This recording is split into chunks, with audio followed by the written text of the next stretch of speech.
അമ്മയുടെ പൈസ പോയി 100 രൂപ. ആ കൊള്ളാം, നിന്റെ ഈ സത്യസന്ധത എനിക്ക് ഇഷ്ടപ്പെട്ട്.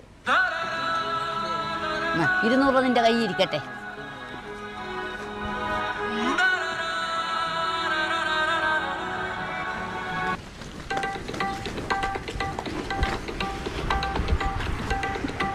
അമ്മ ആ എന്താ വെച്ചേ?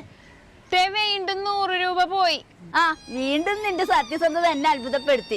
ഈ 200 കൂടി കയ്യിൽ ഇരിക്കട്ടെ. 200, 200, 400.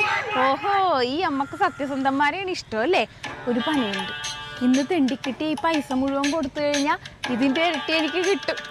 അമ്മ ആ എന്താ മോളെ? ഇത് മുഴുവൻ അമ്മയുടെ കയ്യിൽ നിന്ന് പോയതാ. എന്റെ ഒരു കാര്യം, പൈസ സൂക്ഷിക്കാൻ അറിയാൻ പാടില്ല മോളെ. ഇങ്ങോട്ട് തന്നേരി.